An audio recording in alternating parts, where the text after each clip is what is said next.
안녕하세요. 뉴스반장입니다.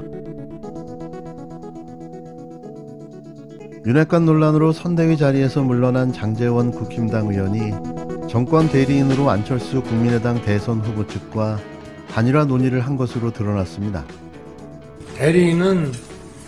전권 대리인은 저희 쪽에는 장제원 의원이 맡았고 또 저쪽은 이태규 선대 본부장이 맡았습니다.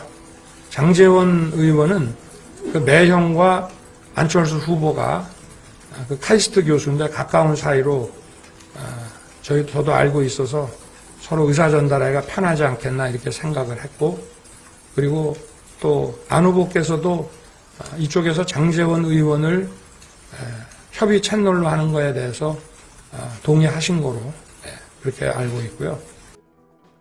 27일 윤석열 후보는 안 후보와 단일화 협상이 사실상 결렬됐음을 알리는 기자회견에서 정권을 부여받은 양쪽 대리인들이 만나 진지한 단일화 협상을 이어왔다면서 국힘당 측 정권 대리인으로 장제원 의원의 실명을 거론했는데요.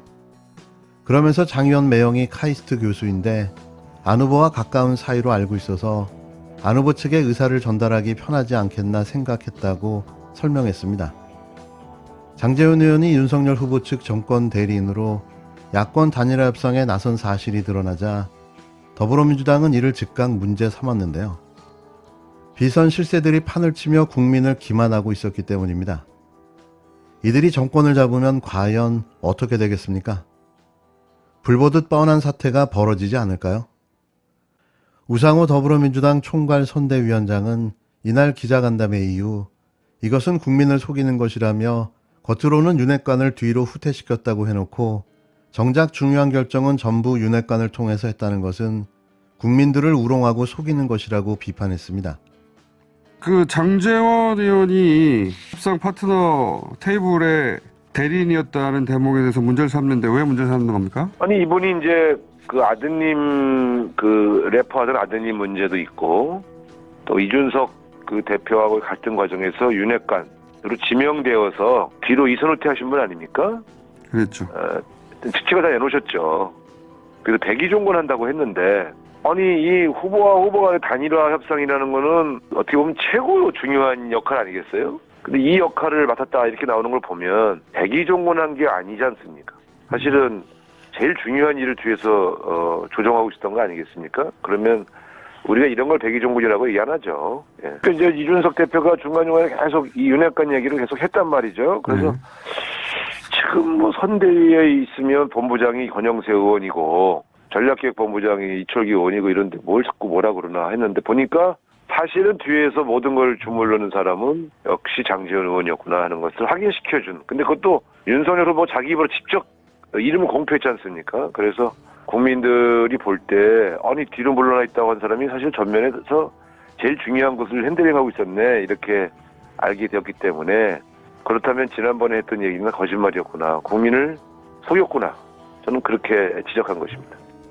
우 본부장은 28일 TBS 라디오 김어준의 뉴스공장과의 인터뷰에서도 이준석 대표가 중간중간 윤핵관 얘기를 계속했다고 상기시켰는데요. 그는 지금 선대위 본부장이 권영세 의원이고 전략기획부 총장이 이철규 의원인데 사실 뒤에서 모든 걸 주무르는 사람 역시 장제원 의원이었구나 하는 것을 윤석열 후보의 입으로 확인시켜 준 것이라고 꼬집었는데요. 그는 국민들이 볼 때 뒤로 물러나 있겠다고 한 사람이 사실 전면에서 제일 중요한 것을 핸들링하고 있었다. 이렇게 되기 때문에 그렇다면 지난번에 했던 얘기는 거짓말이었구나. 국민을 속였구나. 이렇게 지적한 것이라며 윤핵관 문제에 주목한 이유를 설명했습니다. 이걸 단순하게 볼 문제가 아니라는 건데요. 지금도 특정 인사에게 휘둘리는 윤석열 캠프의 모습이 만에 하나라도 집권하게 된다면 박근혜 최순실 국정농단과 같은 일이 재현될 수 있기 때문인데요. 또 당하시겠습니까? 한 번은 속지만 두 번은 바보인 거죠. 아니 뭐 장제원 의원도 우리 당 의원이고 윤핵관이라고 하면은 후보 지근거리에서 중요한 선거 과정에서 의사결정에다가 영향을 끼치면 윤핵관인데 장제원 의원 같은 경우에는 이번에 특임을 맡은 거 아니겠습니까? 네.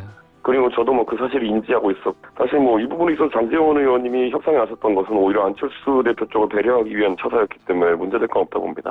아무래도 이 협상을 진행하기 위해서는 안철수 대표 쪽에서 신뢰할 만한 인사를 보내야 되지 않겠습니까? 그렇기 때문에 저는 그거는 문제 없다고 봅니다.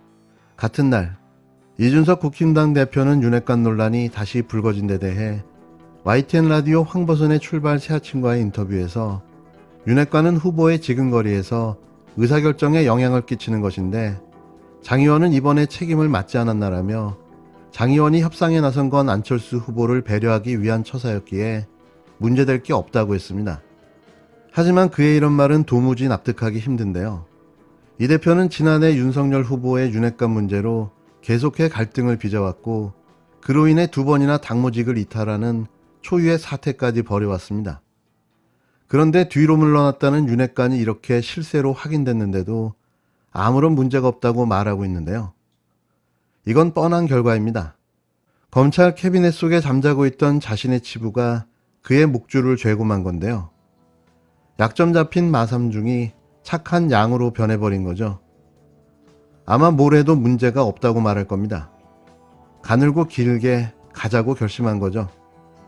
한편 유시민 전 노무현재단 이사장은 윤한 단일화 무산에 대해 윤 후보가 권력게임을 하고 있다고 직격했습니다. 유 전 이사장은 27일 KBS 정치합시다2에서 숨어있는 윤핵관이 대리하면서 차분하게 과학적으로 접근하고 전략을 짜고 구체적인 정책을 마련하는 캠페인 방법이 아닌 그냥 문재인 정부에 대한 적대감과 이재명 후보에 대한 혐오감을 조장하는 방식으로만 캠페인을 하고 있다며 이같이 평가했는데요. 이제 우리의 미래를 책임질 대통령을 뽑는 선거가 9일 앞으로 다가왔습니다. 진짜 국민을 위해 일할 사람, 더 나은 우리의 삶을 만들어줄 후보, 그게 아직도 윤석열이라고 생각하십니까? 이들에게 정권을 맡기면 어떤 일이 벌어질까요? 지금 보고 계십니다. 대한민국은 국민을 위해 포기하지 않는 대통령이 필요합니다. 국민을 위해 자신의 안위를 걱정하지 않는 용기 있는 대통령이 필요합니다. 국민을 위해 멀리 내다보고 결정할 수 있는 결단력 있는 대통령이 필요합니다. 대통령이 모든 걸 다 할 수 없으니 보좌관을 잘 두면 된다고 생각하는 건 정말 위험한 일입니다. 요동치는 국제 정세에서 우리 것을 지키고 살아남기 위해 치밀한 계획, 폭넓은 지식과 풍부한 경험, 무엇보다 국민을 위한 것이 무엇인지 치열하게 고민할 수 있는 대통령이 지금 우리에게 필요합니다. 저는 이재명 후보가 위기에 직면한 대한민국 문제를 잘 해결할 거라고 믿습니다. 위대한 대한민국을 만든 국민 여러분, 이번 선거에는 부디 대한민국을 위해 투표해 주십시오.